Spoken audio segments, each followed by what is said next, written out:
अस्करी लिहाज से हम आगे हैं। अस्करी लिहाज से एक मिनट, केड़ी अस्करी लिहाज चलो ठहर जा, अस्करी ते आ जा। केड़ी जंग जित्ती है भी जरा दस अज दसना, जंग केड़ी जित्ती है? 65 दी जंग तुसी बकरी होके नठे हो, आप अस्करी लिहाज से अस्करी लिहाज आपका पेशाब निकल जाता है, वो दो डिवीजन मूव कर देना, आपकी टांगे शाम तक नहीं कांपनी रुकती। इंडियन साइड पे जो है वो बिल्कुल यही कह रहे हैं, बल्कि काफी नामी किस्म के लोग भी जो है वो ये कह रहे हैं कि हम बात करना नहीं चाहते। जो कुछ पहले किया है पाकिस्तान की तरफ से, उसके बाद वो कहते हैं हम ट्रस्ट नहीं कर सकते, क्योंकि आपके नॉर्दर्न बॉर्डर में हालात जो हैं वो आपकी अफगान पॉलिसी की वजह से पिछली रजीम की खराब है। भारत किस तरह आपसे बात करेगा भाई? दूसरा, भारत से बात करना आपकी मजबूरी है, भारत की मजबूरी नहीं है, जवाब क्यों देंगे वो? और दूसरा, कौन से आपने कॉन्क्रीट स्टेप्स लिए हैं इत्मीनान को बहाल करने के लिए? तो जो आज हमारी सूरत हाल है कि हम चंद टकों के लिए कभी IMF के पास जाते हैं, कभी दोस्त ममालिक के पास जाते हैं। बाजौर हमला रियासती जो इदारे हैं उनकी बहुत बड़ी नाकामी है। जो हमारी इंटेलिजेंस एजेंसियां काम कर रही हैं वो कहाँ थी? क्या ये कोई साजिश हो रही है? भाई फिर काला बकरा को IMF के लिए भी देना था ना, कुछ 4 काले बकरे करो यार, जिससे पाकिस्तान की इकॉनमी ठीक हो जाए। कभी आप पेट्रोल बम फेंकते हैं, कभी आटे का बम फेंकते हैं, 45 रुपए से 190 रुपए केजी पे ले गए। सच्चाई ये है जिसको हम तस्लीम नहीं करते। अस्करी लिहाज से आगे कोई पाकिस्तान की नहीं, दुनिया की तारीख में 90,000 फौजी ने हथियार नहीं फेंका।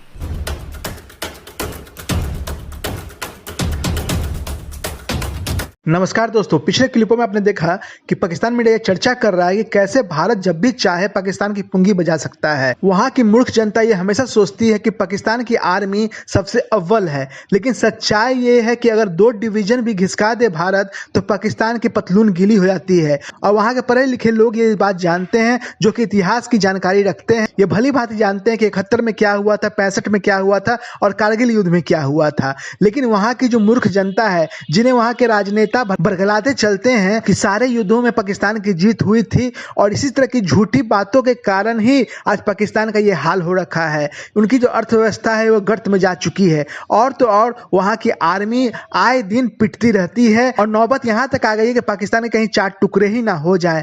वहीं पे पाकिस्तान के प्राइम मिनिस्टर ये रिक्वेस्ट कर रहे हैं कि भारत किसी तरह भी उनसे बात कर ले, जिससे पाकिस्तान की जो अर्थव्यवस्था है किसी तरह पटरी पे आ सके। लेकिन भारत पुराने जख्मों को याद करते हुए इस पे आगे बढ़ने को बिल्कुल भी तैयार नहीं है। अमेरिका भी चाहता है कि पाकिस्तान और भारत के बीच में चर्चाएं हो, लेकिन अब अमेरिका भी इस पोजीशन में नहीं है जो भारत को डिक्टेट कर सके कि वो चर्चा करे या ना करे। भारत का फॉरेन पॉलिसी आजाद है और वो अपने हिसाब से चलती है। और क्या विशेष बातें हुई हैं आप खुद डिबेट में देखिए। लेकिन हर लिहाज से फिर भी हम आगे आइए, एक सवाल जो है ना इंडिया से आगे ही है इंशाल्लाह। ये कहने के पाकिस्तान जो है वो हर हाल में हर चीज के अंदर इंडिया से आगे है। क्या हम टेक्नोलॉजी के लिहाज से, हम माशियती लिहाज से इंडिया से आगे हैं? हम पाकिस्तान इंडिया से 200 साल पीछे है। अच्छा, ये गलत कह रहे हैं? हाँ, क्या अगर कोई पढ़ा लिखा आदमी बात करे तो मैं उसको जवाब दूं, कौन सी टेक्नोलॉजी? ओ भाई, वो अभी पता है क्या बना रहे हैं? टेस्ला की गाड़ी बना रहे हैं वो, उनके वो बुलेट ट्रेन बन रही है अपनी। उनके एसेट्स पता है कितने? 600 बिलियन डॉलर। आपके कितने हैं? 8 बिलियन डॉलर कौन से हैं जो आप फकीर भीख मांग के लेके आए हो? भीख कहाँ से मांगी है?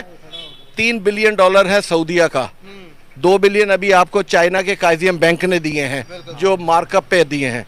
नंबर 3 आपके 2 बिलियन किसके हैं? UAE के। आपका क्या है? 1 बिलियन ठेका है? आप किस बात की बातें करते फिरते?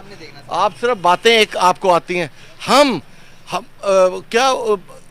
आसमान पे जा रहे हैं, झंडा बनाएंगे। ओ भाई, झंडा आप जरूर बनाएं, लेकिन डंडा हमें दे दिया आपने। ये रातों रात 20 रुपए का जो डंडा दिया है, ये किस खाते में दिया है? हमें वो जिसका नाम लेके FIR हो जाती है, आप बताएं हमें उसकी हुकूमत काटती थी? कहाँ रोटी तो खा रहे थी, ऐसी मरे तो नहीं हुए सी, तो इतने मार ही देता है डाकू आन के।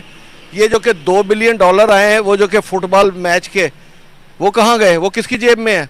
और बाजवा 16 अरब रुपया जो लेके भागा है यहाँ से आखिरी दिनों में, वो किधर गया? कोई हिसाब पूछना? ओ भाई छोड़ो, ये मुल्क अब ये कोई पता नहीं चलना भी है कि नहीं। ये ऐसे ही इंडिया से हम आ गए। और तुम कादे जगे हो भाई? केड़ी चीज जगे हो? दसो जवाब दे, इंडिया से किस चीज में आ गए? अस्करी लिहाज से हम आगे हैं। अस्करी लिहाज से? एक मिनट, केड़ी अस्करी लिहाज? चलो ठहर जा, अस्करी ते आ जा। केड़ी जंग जित्ती है भी जरा दस अज दसना, जंग केड़ी जित्ती है? 65 दी जंग तुसी बकरी होके नट्ठे हो। 65 की जंग आप बकरी आपने पंगा लिया था उनके साथ, ठीक है। उन्होंने लाहौर का बॉर्डर खोला, आपकी फौजें फड़ूम करके वापस आई, आ जाएं, ठीक है। 71 की जंग आपकी क्या है, कोई पाकिस्तान की नहीं दुनिया की तारीख में 90,000 फौजी ने हथियार नहीं फेंका। अच्छा, कारगिल क्या है, कारगिल किसने दिया है उनको, मैंने दिया।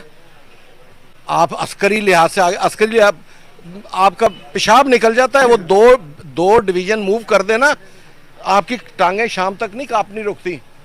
अच्छा, सच्चाई ये है जिसको हम तस्लीम नहीं करते। अस्करी लिहाज से आगे, और केड़ी अस्करी, जब मैशत ठीक नहीं तो अस्करी लिहाज क्या ठीक होगा। आप हमारे लिए अस्करी लिहाज से बहुत अच्छे हैं कि साढ़े पैसे नाल बंदूक खरीदो, साढ़े ते चढ़ा दो, बस ठीक है। सानू कुटो, जिन्ना मर्जी कुटो, बिल दे जाओ, 60-60 हज़ार दे, सानू 50-50 हज़ार नहीं दोगे, मीटर कट के ले जाएंगे, तानू जहर देंगे, जहर तानू मिल जाएगा। ये बहुत अच्छा है काम में। समझ आई अभी कुछ बात के नहीं? हाँ समझ आ रही है। अब वो हमसे आगे हैं या पीछे इंडिया? फिर भी हम आगे हैं। ये कह रहे हैं फिर भी हम आ गए हैं, माने नहीं। ही रहेगा। तो बिरयानी खादी हुई है, ये जो कि गधे की बिरयानी जिन्होंने खाई है ना, उनके अंदर से माइंडसेट चेंज नहीं कर सकते, गधा नहीं निकल सकता। बहुत से लोग इंडियन साइड पे जो है वो बिल्कुल यही कह रहे हैं, बल्कि काफी नामी किस्म के लोग भी जो है वो ये कह रहे हैं कि हम बात करना नहीं चाहते, जो कुछ पहले किया है पाकिस्तान की तरफ से, उसके बाद वो कहते हैं हम ट्रस्ट नहीं कर सकते। ये बात भी की जा रही है। जी बिल्कुल, मैं यही तो कह रहा था कि पाकिस्तान को पहले अपना होमवर्क करना होगा इन चीजों को, ये चीजें करने के। ये सिर्फ एक पॉलिटिकल स्टेटमेंट है, लेकिन ये बताएं, या तो भारत को भी बताएं, लोगों को भी बताएं कि आपने कौन से स्टेप्स उठाए हैं जिसपे एक एतमाद की फिजा जो है वो बहाल हो। लेकिन ये कि अभी तो लग रहा है कि जिस तरह ये सियासी थी, जिस तरह 4 दिन बाद वो जाने वाले हैं, जिस तरह आपने खुद फरमाया कि अब कुछ घंटे उनके रह चुके हैं, और उन्होंने अब सारे वो जो फंडामेंटल मसाइल, जो बुनियादी मसाइल थे पाकिस्तान के, उनको एड्रेस करना शुरू कर दिया अब।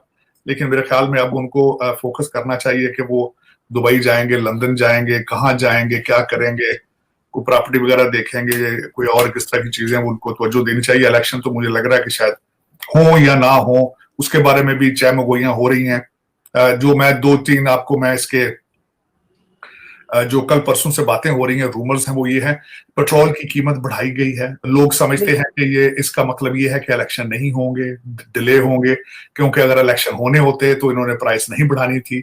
दूसरा जो लोग इस पे जो है फ्लैग, वो ये है कि नवाज शरीफ साहब अभी नहीं आ रहे हैं, इसका मतलब इलेक्शन नहीं होंगे। तो ये सारे इंडिकेटर्स हैं जिनको लोग इस्तेमाल कर रहे हैं अपने और इसमें प्रेडिक्शंस में। लेकिन लग नहीं रहा कि इलेक्शन होंगे, क्योंकि अभी नहीं होंगे, डिले में होंगे, क्योंकि अभी पाकिस्तान अभी ग्रे एरिया से नहीं निकला है, फाइनेंशियल क्राइसिस है, चीजें चल रही हैं। और बिलखसूस जो आपका अगले दिन धमाका हुआ है बाजौड़ के अंदर, और चाइना के प्रीमियर के आने पर वो उस पे एक अभी तशवीशनाक है। और ये पहला धमाका नहीं था, पिछले 2-3 हफ्तों से तकरीबन इसमें धमाकों में KPK के अंदर तेजी आती जा रही थी। दोस्तों, आपको अगर वीडियो अच्छा लगा तो इसे कर दीजिए लाइक। अगर आप मेरे चैनल पर नए हैं तो इसे सब्सक्राइब करके ही जाइएगा। जय हिंद, जय भारत।